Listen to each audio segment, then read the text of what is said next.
বাংলাদেশ থেকে গত ১৬ বছর $234 বিলিয়ন ইউকেতে পাচার করেছে। আপনারা জানেন বাংলাদেশ থেকে গত ১৬ বছর ফ্যাসিস্ট মাফিয়াতন্ত্র লুটপাটতন্ত্রের Sheikh Hasina regime $234 billion Canada, America, Dubai, Singapore, Malaysia, United আরব আমিরাত, সাউথ আমেরিকা এবং ইউরোপের বিভিন্ন দেশে ইউকেতে পাচার করেছে। তো যারা এই টাকাগুলি পাচার করেছে এদেরকে আপনার বাংলাদেশ সরকার, গত অন্তর্বর্তীকালীন সরকার অ্যাকচুয়ালি তেমন কোনো পদক্ষেপ নেয় নাই। আমরা আমাদের কাছে বিভিন্ন 43% যারা বাংলাদেশ থেকে টাকা পাচার করেছে তাদের তথ্য আমার কাছে আছে। আমি এই বিষয়ে অলরেডি বাংলাদেশ ব্যাংক, পুলিশের আইজি এবং অ্যান্টি কারাপশনকে আবেদন করেছি এবং রিসেন্টলি আমি বেগম খালেদা জিয়াকে যে স্লো পয়জনিংয়ের মাধ্যমে হত্যা করা হয়েছে সেই বিষয়ে আমি বাংলাদেশ সরকারকে এবং চিফ প্রসিকিউটর ক্রাইম এগেইনস্ট হিউম্যানিটিতে আমি সাবমিট করেছি। মূলত বাংলাদেশে গত ১৬ বছর আপনারা দেখেছেন, বিশেষত জুলাইয়ের ৩ মাসে প্রায় ২৫০০ ছাত্র জনতাকে বাংলাদেশ ফ্যাসিস্ট রেজিমের লোকজন, ছাত্রলীগ, যুবলীগ এবং দুর্নীতিবাজ আইনশৃঙ্খলা বাহিনীর লোকজন হত্যা করেছে। এছাড়া প্রায় কয়েক লক্ষ ছাত্র জনতা গুরুতর আহত হয়ে এখন পঙ্গুত্ব জীবনযাপন করতেছে। আমাদের মূল উদ্দেশ্য হচ্ছে বাংলাদেশের যে বর্তমান সরকার, তারা বাংলাদেশ থেকে যারা টাকা পাচার করেছে এই সকল টাকা পাচারকারীদেরকে যে ইউনাইটেড কনভেনশন এগেনস্ট করাপশন এবং OECD convention against anti corruption and bribery অনুযায়ী তাদেরকে চিহ্নিত করতে হবে এবং অর্থ পাচারকারীদের সম্পদ আপনি বাজেয়াপ্ত করতে হবে এবং এগুলি বাংলাদেশে ফেরত আনতে হবে। আমি বাংলাদেশ সরকারকে আবেদন করেছি যে আমাদের কাছে অনেক তথ্য আছে যারা মূলত কানাডাতে টাকা পাচার করেছে, আমেরিকাতে টাকা পাচার করেছে।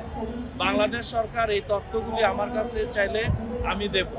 মূলত আপনারা জানেন নিষিদ্ধ আওয়ামী লীগ তারা কানাডা টরন্টোতে একটা তাদের রাজনৈতিক অফিস খুলেছে এবং $2.5 মিলিয়ন ক্যাশ দিয়ে 2022 সনে এই আপনার অফিসটি খুলেছে। এখন এই অফিস থেকে তারা অ্যাকচুয়ালি বাংলাদেশ থেকে যারা অর্থ পাচার করেছে, যারা দুর্নীতি করেছে তাদেরকে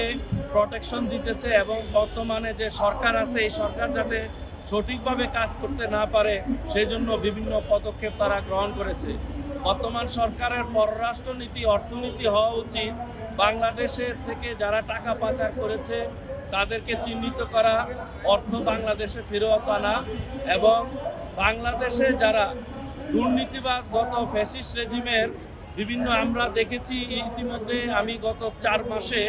যে সম্মিলিত ব্যাংকার্স পরিষদ, সম্মিলিত পেশাজীবী পরিষদ, স্বাধীনতা পেশাজীবী পরিষদ, স্বাধীনতা চিকিৎসক পরিষদ, স্বাধীনতা ব্যাংকার্স পরিষদ, স্বাধীনতা সরকারি কর্মচারী পরিষদ, বঙ্গবন্ধু পরিষদ, এই সমস্ত পরিষদের লোকজন গত ফ্যাসিস্ট রেজিমের যারা দোসর ছিল, যারা গত 16 বছর সামরিক এবং বেসামরিক বাহিনীতে কর্মরত থেকে লক্ষ লক্ষ কোটি টাকা তারা আত্মসাৎ করেছে এবং বিদেশে পাচার করেছে, তারা এখনো চাকুরিতে বহাল আছে এবং তারাই কিন্তু বর্তমানে বাংলাদেশ সরকারের প্রশ্নবিদ্ধ করার জন্য বাংলাদেশ সরকারের যে মূল নীতি 31 দফা এবং নিরাপদ, মানবিক, স্বচ্ছ এবং জবাবদিহিতার যে বাংলাদেশ সেইটা গঠনে এবং এরা যাতে এদের কার্যক্রম যাতে বাস্তবায়ন করতে না পারে সেই বিষয়ে কিন্তু এরা কিন্তু খুবই সুচতুরভাবে কাজ করতেছে এবং বাংলাদেশ সরকারের যে নীতি এবং চিন্তা চেতনা আদর্শ সেটাকে জবাবদিহিতা এবং সেটা যাতে সাকসেস না হয় এজন্য এরা কিন্তু খুবই সুকৌশলে কাজ করতেছে। বাংলাদেশ সরকারের উচিত এই সমস্ত যারা নিষিদ্ধ আওয়ামী লীগের সময়ে যারা সুযোগ সুবিধা গ্রহণ করেছে, যে সমস্ত সরকারি কর্মকর্তা কর্মচারী নিয়োজিত ছিল এবং অটো প্রমোশন পেয়েছে, সুবিধাজনক পদে ছিল।